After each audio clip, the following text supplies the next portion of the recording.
1962 সালের যুদ্ধে সাবেক নর্থ ইস্টার্ন ফ্রন্টিয়ার প্রভিন্স বা নেফার বমডিলা পর্যন্ত ঢুকে পড়েছিল চেনা সেনা। ধারে ভারে অনেক পিছিয়ে থাকা ভারতীয় সেনা তেমন প্রতিরোধ গড়ে তুলতে পারেনি, কিন্তু তারপর গঙ্গা আর হোয়াংহো দিয়ে বয়ে গেছে অনেক জল। প্রতিরক্ষায় জোর দিয়েছে দুদেশই। সক্রিয় ভারতীয় সেনাবাহিনীর শক্তি যেখানে 13,25,000, চীনের সেখানে সেনা সংখ্যা 23,35,000। ভারতের প্রতিরক্ষা বাজেট প্রায় 5,000 কোটি মার্কিন ডলারের সমতুল। সামরিক খাতে চীনের বাজেট প্রায় 15,100 কোটি মার্কিন ডলারের কাছাকাছি। ভারতের হাতে যুদ্ধ বিমানের সংখ্যা 676টি, চীনের হাতে রয়েছে 1,271টি যুদ্ধ বিমান।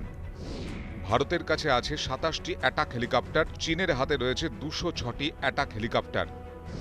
ভারতীয় সেনার কাছে 4,426টি ট্যাঙ্ক আছে, চীনা ফৌজের হাতে রয়েছে 6,457টি ট্যাঙ্ক। ভারতে সেলফ প্রপেলড আর্টিলারি ইউনিটের সংখ্যা 290টি, চীনে এ ধরনের 1,710টি স্বয়ংক্রিয় কামান রয়েছে। দুদেশের কাছে একটি করে এয়ারক্রাফট ক্যারিয়ার রণতরী রয়েছে।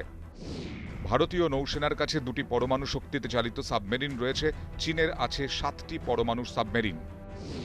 ভারতের হাতে 110টি নিউক্লিয়ার ওয়ারহেড রয়েছে, চীনের ভাড়ারে আছে 260টি নিউক্লিয়ার ওয়ারহেড। ভারতের অস্ত্রাগারে রয়েছে 400টি ক্রুজ মিসাইল, চীনের কাছে আছে 3,000টি ক্রুজ ক্ষেপণাস্ত্র। বিশেষজ্ঞদের মতে নিছক সংখ্যাতত্ত্ব দিয়ে কোনো রাষ্ট্রের সামরিক শক্তির বিচার হয় না। যুদ্ধের গতি প্রকৃতি শুধু প্রযুক্তি বা সেনা সংখ্যা নয়, সামরিক কৌশল আর সেনাবাহিনীর সাহসের ওপরেও নির্ভর করে। না হলে ভিয়েতনাম থেকে মার্কিন সেনা বা আফগানিস্তান থেকে সোভিয়েত ফৌজকে মাথা নিচু করে ফিরতে হতো না। আমেরিকার নাকের ডগায় আঁচিলের মতো ছোট্ট দ্বীপরাষ্ট্র কিউবাকেও কবেই হজম করে ফেলেছেন জন এফ কেনেডিটা।